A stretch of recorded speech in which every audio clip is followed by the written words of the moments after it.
Praise the Lord. सभी विश्वासी भाई बहनों को प्रभु यीशु मसीह में जय मसीह की। बाइबल शिक्षा चैनल पर आप सभी का स्वागत है। हमारे इस चैनल को देखने के लिए आप चैनल को सब्सक्राइब करें और बेल आइकन के ऑल बटन को ज़रूर दबाएं, तभी आपको हमारी आने वाली हर वीडियो का नोटिफिकेशन मिलता रहेगा। आज मैं आपके लिए बाइबल की पुस्तक से रिबका और इसहाक की कहानी का संक्षिप्त विवरण लेकर आई हूँ, जो आपको उत्पत्ति अध्याय 24 में विस्तार से देखने को मिल जाएगा। तो आप इसे वहाँ से भी पढ़ सकते हैं। तो चलिए भाई बहने, हम वीडियो स्टार्ट करते हैं। बाइबल दर्शाती है यहाँ कि यह उस समय की बात है जब अब्राहम बूढ़ा हो चला था और सारा की भी मृत्यु हो चुकी थी, और अब अब्राहम को इसहाक के विवाह की चिंता हुई। तब उसने अपने एक पुरनीय दास को, जो सबसे विश्वास योग्य तथा उसका पुराना दास था, उसे अपने पास बुलाया और कहा कि तू मुझसे आकाश और पृथ्वी के परमेश्वर यहोवा की शपथ खा कि तू मेरे पुत्र के लिए कनानियों की लड़की में से, जिनके बीच मैं रहता हूँ, किसी को न लाएगा। क्योंकि भाइयों बहनों, उस समय अब्राहम कनान देश में रहता था, परंतु वह चाहता था कि उसका पुत्र इसहाक का विवाह उसके ही कुटुंब से हो, जहाँ वह पहले रहता था, जो यहोवा परमेश्वर को मानने वाली भी एक स्त्री हो। तब इस पर अब्राहम के दास ने कहा कि क्या वह स्त्री इस देश में मेरे साथ आना चाहेगी, कि या मैं इसहाक को अपने साथ उस देश में ले जाऊं। तब इस पर अब्राहम ने कहा कि नहीं, कदाचित तू मेरे पुत्र को वहां ना ले जाना, परंतु वह परमेश्वर जिसने यह देश मुझे व मेरे वंश को देने का वायदा किया है, वही अपने दूत को तेरे साथ भेजेगा कि तू वहां से इसहाक के लिए एक सुंदर कन्या को ले आए। तब इस प्रकार अब्राहम ने अपने दास को शपथ दी। मेरे प्रियो, इसी प्रकार हम मसीह विश्वासियों को भी चाहिए कि हम भी अपने बेटे व बेटियों का विवाह विश्वासियों में ही कराएं, जिससे दोनों पति पत्नी मिलकर परमेश्वर के राज्य में बढ़ते रहें तथा उनका वंश भी उद्धार के पिता के राज्य में प्रवेश करे। ऐसा नहीं होना चाहिए कि हम अपने बेटे बेटियों का विवाह अन्य जातियों में करा दें। ऐसा करने से हम अपनी पीढ़ियों को शैतान के राज्य के लिए सौंप देते हैं।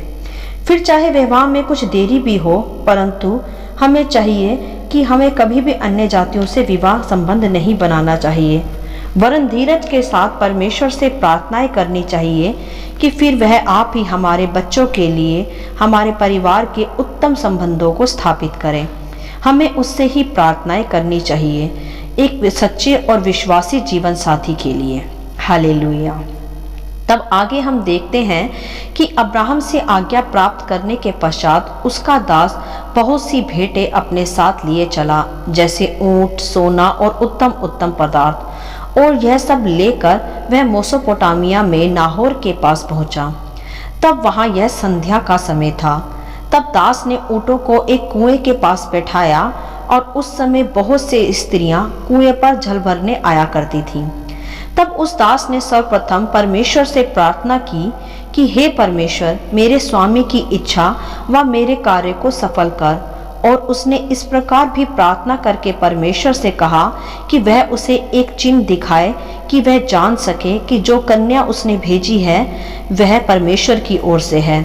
उसने ऐसा कहा कि ऐसी कन्या भेज जो मुझे भी अपने घड़े से पानी पिलाए, तथा कहे कि मैं तेरे ऊँटों को भी पानी पिला देती हूँ। तब मैं जान जाऊंगा कि यह वही कन्या होगी जिसे तूने इसहाक के लिए ठहराया है। इसी चिन्ह से मैं उसे पहचान लूंगा। हालेलुया। मेरे प्रियो, यहाँ देखे यही बात कि अब्राहम के दास ने भी सर्वप्रथम परमेश्वर से प्रार्थना की, अपनी स्वयं की बुद्धि नहीं लगाई कि मुझे भेजा गया है तो मैं खुद ही कन्या को चुन लूंगा। नहीं, उसने यहाँ ऐसा कुछ भी नहीं किया, वरन परमेश्वर से ही उसे चुनने को कहा और एक चिन्ह भी मांगा। तो हमें भी इसी रीति से हर विषय पर निर्णय लेने से पहले, चाहे फिर वह विवाह संबंधी ही हो, सर्वप्रथम परमेश्वर से प्रार्थना करनी चाहिए कि वही हमें सही मार्ग और सही व्यक्ति दिखाए, और ऐसा चिन्ह भी दिखाए जिससे हम जान पाए कि ये परमेश्वर की ही ओर से है, जैसा उस दास ने भी उस घड़ी किया। तब आगे हम देखते हैं, ऐसी प्रार्थना करने के पश्चात उस स्थान पर एक सुंदर कन्या एक घड़ा लिए हुए वहां आई, जिसका नाम था रिबका। और जब वह अपना घड़ा भर चुकी, तब वह दास उसके पास आया और कहने लगा कि अपने घड़े में से थोड़ा पानी मुझे पिला दे। तब रिबका ने कहा कि ले पी ले। और जब रिबका उस दास को पानी पिला चुकी, तब उसने दास से कहा कि मैं तेरे ऊँटों को भी पानी पिला दूंगी। और रिबका घड़ा भर भर कर ऊँटों को भी पानी पिलाती गई। और वह दास चुपचाप रिबका की ओर देखता रहा और सोचता रहा कि यहोवा ने मेरी प्रार्थना सुन ली, मेरी यात्रा को सफल बना दिया। तो देखा आपने कि सर्वप्रथम प्रार्थना करने का परिणाम, कि जो निर्णय वह दास खुद ले ही नहीं सकता था, उसके लिए जब उसने प्रार्थनाएं की, तब परमेश्वर ने उसके सामने प्रार्थना का उत्तर भी भेज दिया। और यहाँ सीखने व समझने की एक अन्य बात यह भी है कि जब रिबका ने कहा कि मैं तेरे ऊँटों को भी पानी पिला दूंगी, तो इससे यह स्पष्ट हो जाता है कि रिबका एक मेहनती और परिश्रमी लड़की थी। क्योंकि भाइयों बहनों, यह तो आप सभी जानते हैं कि ऊँटों को पानी पिलाना कोई सरल काम नहीं, यह एक मेहनत से भरा हुआ काम है जिसे हर कोई नहीं कर सकता। परंतु यहाँ रिबका उस कार्य को करने से थकी नहीं।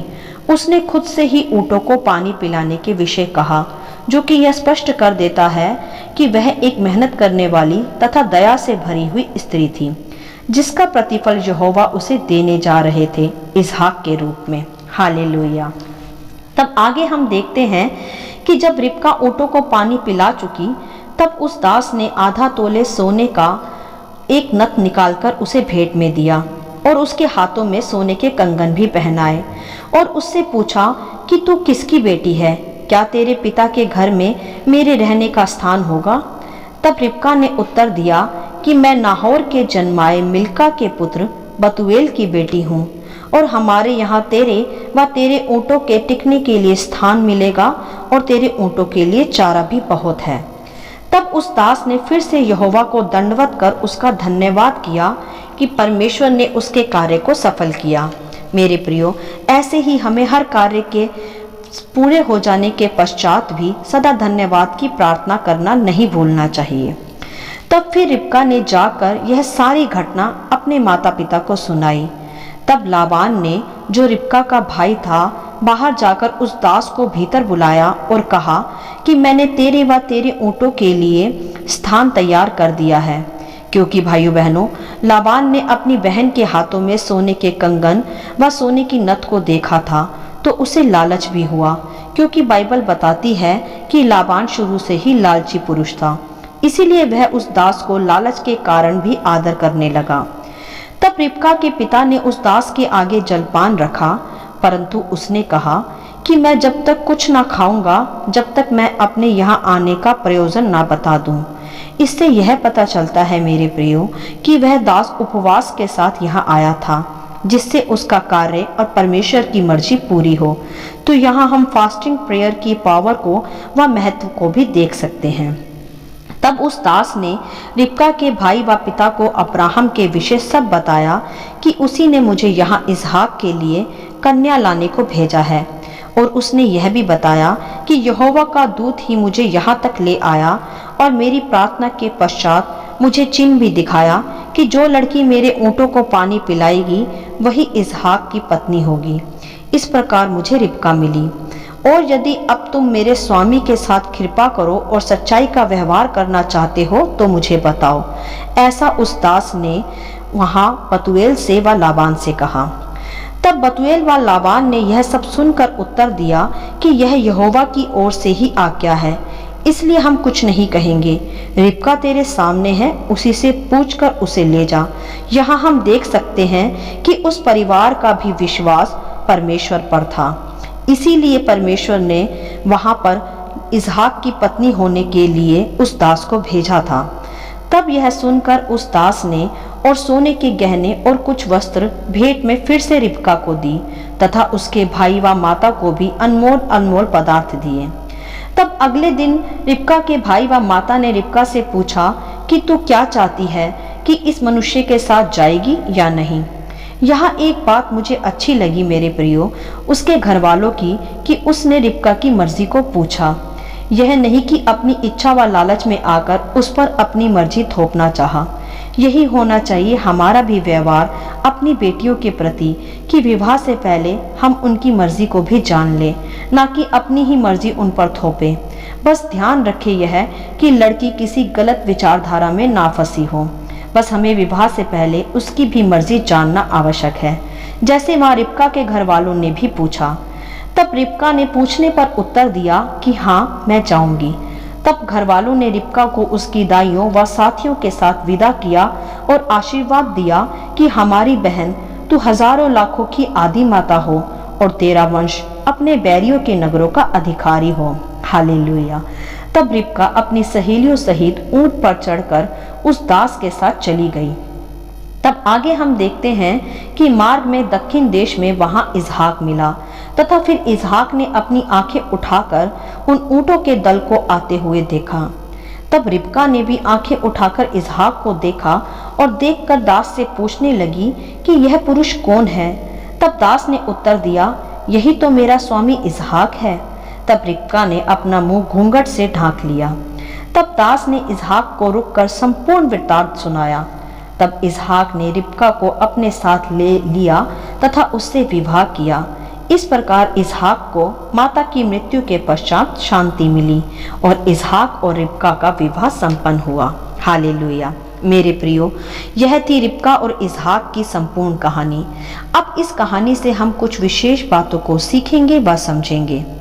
एक तो यह कि हम विश्वासियों को कभी अपने बच्चों को अन्य जातियों में नहीं बिहाना चाहिए, वरन हमें सदा विश्वासियों से ही विवाह संबंध बनाने चाहिए। ऐसा कर ही हम व हमारी आने वाली पीढ़ियां आशीषित बनी रहती हैं। और हमें धीरज के साथ अपने विवाह के लिए प्रार्थनाएं करनी चाहिए कि हमें जीवन साथी परमेश्वर की ओर से ही और उसकी मर्जी से ही मिले। हमें अपनी बुद्धि नहीं लगानी चाहिए, वरन हम विश्वासियों को हर विषय के लिए सर्वप्रथम परमेश्वर से प्रार्थनाएं करनी चाहिए कि वही हमें सही मार्ग व चिन्ह दिखाए। और दूसरी व महत्वपूर्ण बात जो सीखने की वह है कि हमें मेहनती व परिश्रमी होना चाहिए, आलसी नहीं।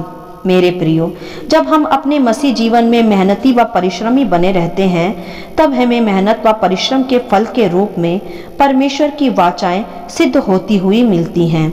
जो वायदे परमेश्वर ने हम विश्वासियों से पवित्र शास्त्र के आधार पर किए हैं, वे तभी हमारे जीवन में पूरे हो पाते हैं जब हम परिश्रम और मेहनत में होते हैं। अपने मसीह जीवन में मेहनत जैसे कि प्रार्थनाएं करना, वचन अध्ययन करना, उपवास में बने रहना, प्रभु के कार्यों में लगे रहना इत्यादि। यही है एक विश्वासी जीवन की मेहनत, और जिसका प्रतिफल परमेश्वर अपने वायदों को, अपनी आशीषों को हमारे जीवन में पूरा करके फिर हमें देता है। जैसे हमने देखा भी यहाँ कि रिबका एक मेहनत करने वाली और परिश्रम करने वाली तथा परमेश्वर की आज्ञाओं का आदर करने वाली एक कन्या थी, जिसका प्रतिफल उसे इसहाक उसके पति होने के रूप में मिला, जो कि परमेश्वर की एक उत्तम वाचा का पुत्र था, जिसके द्वारा आने वाले वंश भी आशीषित कहलाते और परमेश्वर उससे एक बड़ी जाति बनाता। तो इसी प्रकार भाइयों बहनों, जब हम मसीह जीवन में मेहनत करेंगे तो हमें भी वाचा की आशीषें अवश्य मिलेंगी, जिससे हम भी और हमारी आने वाली पीढ़ियां भी यहोवा की एक बड़ी जाति बने तथा हम यहोवा की उस बड़ी जाति की आदि माता या आदि पिता कहलाएं। तो मेरे प्रियो, सदा परमेश्वर की आज्ञाओं में चलें। विश्वासी जन विश्वासी स्त्री पुरुष से ही विवाह करें, अन्य जातियों से नहीं। और सदा हर विषय से पहले सर्वप्रथम परमेश्वर से प्रार्थनाएं करें, अपनी बुद्धि का इस्तेमाल ना करें। और तीसरा व आखिरी महत्वपूर्ण संदेश जो इस कहानी से परमेश्वर हमें प्रकाशन के रूप में आज देता है, वह है मसीह जीवन में अत्यधिक मेहनती व परिश्रमी होना, जिसके परिणाम स्वरूप हम वाचा की आशीषों को प्राप्त कर अपना व अपनी आने वाली पीढ़ियों के भी उद्धार का मार्ग खोलते हैं और परमेश्वर के धाम में सर्वदा प्रवेश करते हैं। हालेलुया। आशा करती हूँ इस कहानी का संक्षिप्त विवरण आप सभी को समझ में आया होगा। परमेश्वर आपको अपनी पवित्र आत्मा की भरपूरी से सदा भरता रहे। यदि आप चाहते हैं कि दूसरे भी इसे सुनकर आशीष पाएं, तो आप दूसरों के साथ भी इसे शेयर कर सकते हैं, क्योंकि हमारे प्रभु यीशु मसीह की यही इच्छा है। आमीन and God bless you all.